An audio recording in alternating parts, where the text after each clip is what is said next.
We're now joined by former Texas A&M All-American cornerback Pat Thomas, played in the NFL, has coached there too, and A&M playing Texas, of course, on Saturday. Thanks for your time, Pat. What are your thoughts about A&M and Texas after what has been over a decade not playing, getting back together again? Well, I tell you what, I think it's a wonderful thing that's taking place. I'm really looking forward to it. I just hope that it's the kind of fight we used to have back in the 70s. Was every time we played each other, it was definitely a fight.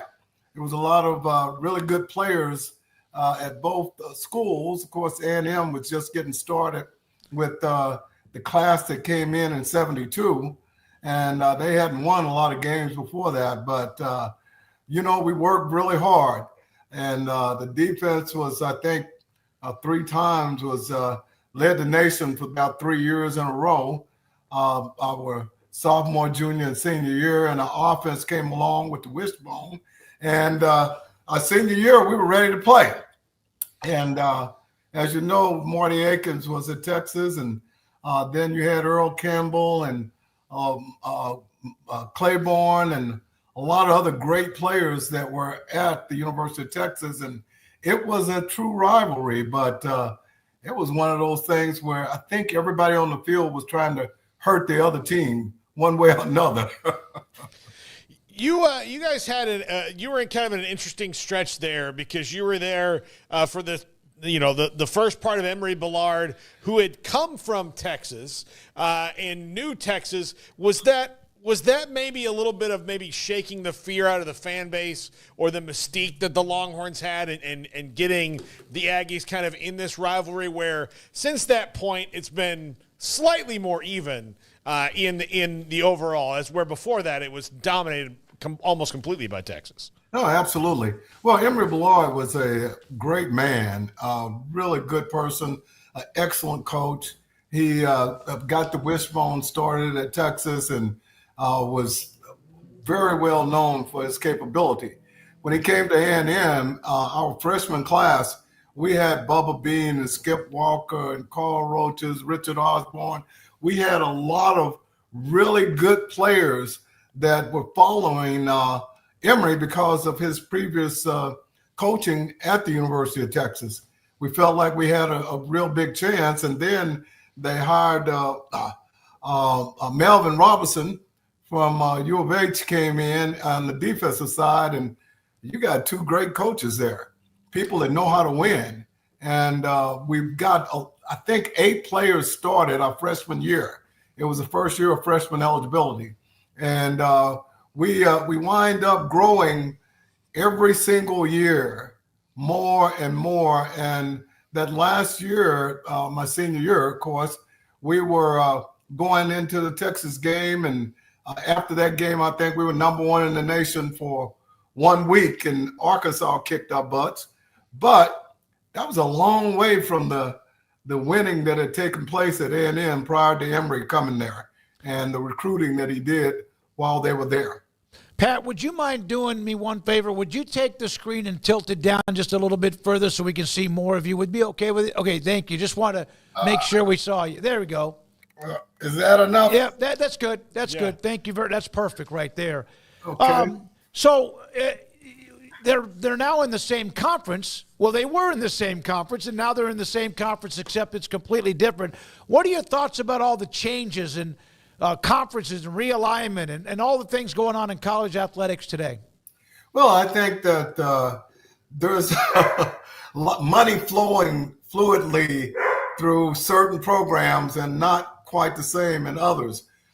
Everybody's trying to get leverage with the ability to compete, #1. And #2, they're looking at profit, I would imagine, at the schools. And, A&M right now, I think is, I couldn't have made a better choice of the schools that I went to.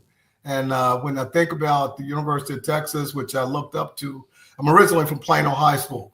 And we used to have a lot of players that went to Texas. But my class, we started going to A&M that first year. I think it was 5 of us started as freshmen on the varsity before the end of the year. And everything started growing. We got stronger, faster, and better, and we wound up competing with Texas. But Texas had a heck of a record before that. They were a powerhouse, and they had great players. They're not average players, but great players on that team. I think everybody knows that. So we're really proud at A&M to see the things that we did over those first 4 years. But after beating Texas, I think Emory and our coaching staff and the players that were there when we left, that first class left, realized that they could compete with anybody in the NCAA. Pat, you were also there when R.C. Slocum started at A&M. He was a young assistant there. I know he was an offensive assistant, then he was a defensive assistant. What are your memories of young R.C. Slocum, who became the winningest coach in A&M history down the line? Well, his history speaks for itself. Yeah. As far as his ability to coach offensively or defensively, but RC is still a great friend of mine even now. RC had that ability to bring good quality people into the program. He was a great coach, don't get me wrong, but when it came to people, he took a lot of things that Emory had, the class, the character, and RC came in right behind Emory, and he was a good person, a person that you trusted kids with that were going off to college, and they were always there. I could remember to the day our coaching staff always being there for us in times of need, especially in lieu of the fact that there'd only been 3 black players to ever play at Texas A&M before my class came in, and at Texas, I'm pretty sure it was pretty close to the same. So being able to have pillars of personality there for us to cling to in hard times, to be able to get through school, as well as being able to be the best players we could be, you needed the character of people like R.C. Slocum and the rest of the group that was there at A&M. Pat, you recently heard the news that you're inducted into the Texas High School Football Hall of Fame. Will be honored at the championship weekend in December, and then also the banquet coming up in May. What did that phone call, when you heard that, mean to you? Well, you know what? I really was excited that to have an honor of being inducted. But, it's been such a long time, and I have a lot of things that I treasure about my history in the game of football and in life. And it's the fact that I've been a part of a winner ever since playing on high school, state championship, and A&M, and in the pros with the Rams. We played in the Super Bowl. So I've been at about every level there is. But the thing that I really think the most about what happened in my career that made me feel the best was the people that I've coached. Mm-hmm. Not what I did on the field necessarily, or the people that I played for, but the people that I've coached. I look at how many minority coaches that I actually coached on the football field after my football career, to see them going in at high levels in the NFL and in college and in high schools, and taking all the things that hopefully they learned from me on the fact that, you have to learn how to win in life first. In order to be successful on the football field, you got to do the same things it takes to win in life. And it takes good people with good attitudes and a positive attitude to be the very best that you could be at whatever you're trying to do. I do need to ask you about the Rams while you're with us, because you played on some of those Ram teams that, some legend, like Jack Youngblood was there, and I thought, was Merlin Olsen there when you played, or was that right after? Yep. I was telling my son the other day that I played with Merlin Olsen, and Merlin Olsen was a legend. Mm-hmm. And my first year there, Merlin was there, and I had the privilege of playing with him. And I never forget, Merlin got me into a fight because I was out at the corner, and Conrad Dobler kept beating him up and hitting him in the ribs, and it pissed me off, really. And so I got mad because of the way he was doing the old man. He wasn't taking any pity on him. And there was a running play, and Conrad was coming out toward me and turned his head the other way, and I hit him and knocked him down. I was trying to knock him out, but I wanted to make sure he understood that I didn't appreciate what he was doing to Merlin. So that's kind of the way the game was played at that time. And Merlin he's really, really, really a good man.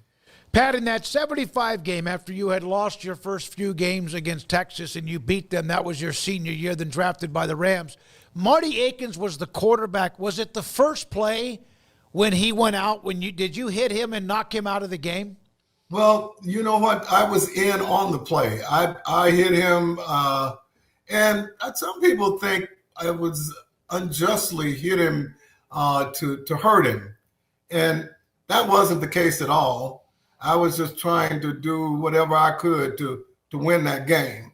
Marty did go out of the game early, and but that wasn't where the game was really won. And that game was won in the fourth quarter when Earl Campbell was running the ball around my side to the left side and thought that he could run over me. So he took off, and he was coming right at me, as big as he was, and all the things you know about him was true as a runner. And I stood him up, picked him up in the air, and when I did, Ed Simonetti hit him where the ball was and knocked the ball out. And my cousin, Jackie Williams, recovered the fumble. We went in to score, and that was the play that won the game for us and got us started on a record toward knowing that we could beat the Longhorns. That might have been the only time in the history of his life that somebody stood up Earl Campbell. Well, we played against each other in the pros also. It wasn't the first. I promise you. Look, if Earl's coming at you, you either have to match it or get out of the way. Yeah. I mean, it's a business, like I know they say business decision, but it's a dumber decision to go limp, right? You're gonna get knocked either way. You might as well try to bring it, right, Pat? Well, you know, we had like I said, Plano had the winningest school in the state of Texas for over a decade. I was a part of it. Had the first black quarterback to win a state championship there, and the culture that we had there was one of winning, and that was a culture that we tried to bring with us to A&M. And when it comes time to win, everything's on the table. It's what you won't do to win. You coming from Plano, Texas, it just wasn't anything you would not do to win. And picking Earl Campbell's ass up and throwing him on the ground was something that I needed to do. Oh, my goodness. And of course, you're part of the A&M Athletic Hall of Fame as well. I have one of our viewers who said that he was at Houston playing safety when you were the coach there, and that he came up to you, he was winded, and I don't know what you did, but you said, so you want to be a spider, was the DB's nickname. Yep. He said, good luck because I'm the Black Widow. I worked in the ad finance department and sped up my expense report for Pat Thomas. Oh, wow. You talk about going back. You've seen the cartoon with the Spider-Man? Ski. Yeah. Hey, our motto is we shoot webs everywhere we go. That's from a good friend of ours. He's a retired stockbroker in the chat room. I wanted to share that story with you. Pat, will you be all locked in? Will you be at the game, or are you going to be watching it on TV? What are you going to be doing?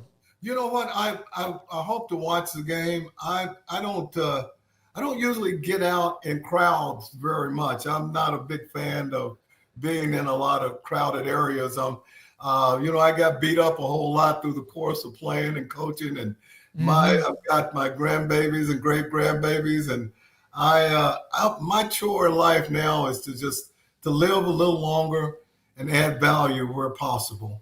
Thank you, man. Hey, we really appreciate it, Pat. It's good to see you. Championship at Plano, had a great run at A&M, and obviously, as you mentioned, with the Rams and what you did as a coach throughout your life as well, and impacting so many young people. Thanks for your time. Well, thank you, man. God bless you guys, and have a wonderful day. You too, sir. Pat Thomas with us looking back.